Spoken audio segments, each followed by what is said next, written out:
Hi, host Eric here. I want to go over some of the things that more about this with less snarky tone. Not just trying to be debatey, but to actually explain what's wrong here with this whole thing.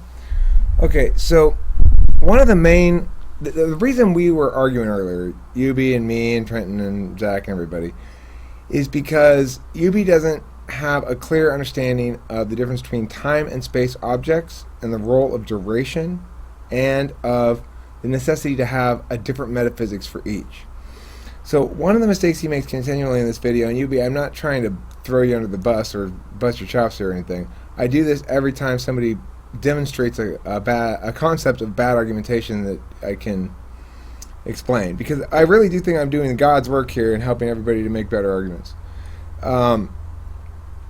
So one of the things he does in there is he says, well, the single self, yourself's not real because there's a couple of reasons he gives. One, you're not born with self-concept. Two, if you're in a car crash and lose all your memories, your self-concept is gone even though your body's still there.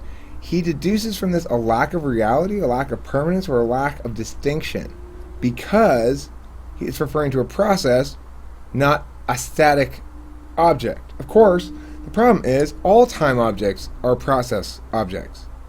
That doesn't make them less distinct or less real.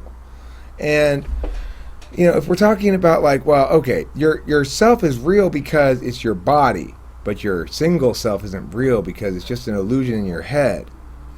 There's no reason why one's more or less real than the other. And the other thing is, having a self-concept is not something to be lamented, it's something to be celebrated. It means you're fully human. Without that self-concept, without the sense of identity, you wouldn't be able to indulge in this very human wrongness of I'm transcending the self and all that kind of stuff, right?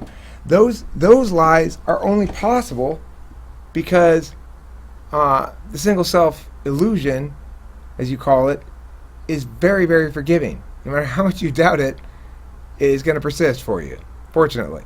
Because remember, you call it a single self illusion, but it's your single self illusion. It's not mine, right? That's the problem with the single self illusion argument. It kills itself. Whose single self illusion? Well, it's nobody's. It's just it's not mine. It seems to be yours, isn't it? If there was somebody left a single self illusion on the couch at the party, we'd be able to determine whose single self illusion it is.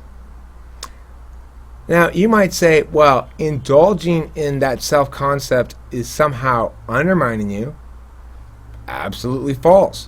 When you engage in a self-concept obliteration protocol, you are choosing to indulge in the self, in that specific framework that you're fond of because you've bought into a certain amount of mysticism for whatever reason. The problem with being fond of any particular framework is it limits your ability to bounce between frameworks. So there might be a time when it is appropriate for me to employ the framework of Buddhism and say, I'm going to try to understand this through a oneness of the universe kind of a thing. The problem with the notion of transcendence is it's fundamentally false because it fails to recognize, it says, aha, see, we're outside the box. And we're all looking at them and they're in the box. And we go, like, you guys are deeper in the box than I am by far because you're stuck on this one framework and you keep trying to make it invisible. But it's there whether you like it or not. Okay, so the issue of single self-illusion and the ego and the Eastern mysticism and stuff is an issue of several different specific argumentation flaws, fallacies, or just basically bad arguments, okay? Number one, it's claiming something doesn't exist. That's always a tricky business because if you're saying this thing doesn't exist, you've already named it. Okay, so what is it you're referring to that doesn't exist? All right, so claims of non-existence are always very, very tricky. So you don't ever really want to make them, okay? Instead, make claims of existence. Now, the one reason why you don't ever want to argue positions that aren't real, which is basically Enlightenment and Eastern stuff is not a real position. It's an attempt to represent dialectic as opposed to rhetoric, a truth-driven, intention-driven, oneness, connection-driven kind of a thing. Again, it's a failure to recognize their own frameworks as a framework. I mean, it's the same stupidity over and over again, right? It's like, guys, you're stuck there. You're not bouncing at all. You're the least enlightened people of all because you're fixated on one specific framework rather than on mastering dancing between them.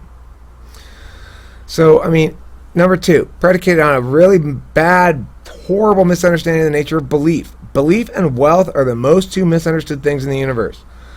Belief is not something you have. It's not a possession. It's not an object. It's a behavior you engage in.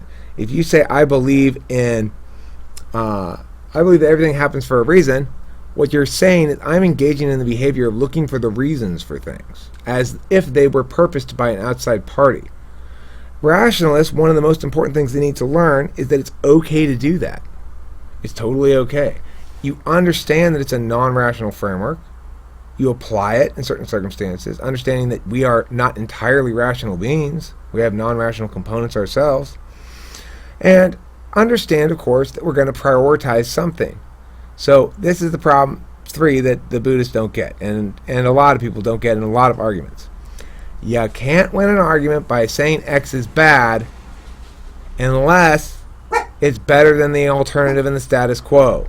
If you're proposing something, and you can't win an argument saying we should change X unless you can show that your proposed action is going to produce better outcomes and be consistent with principles. So these are rules number 1 and 2, right?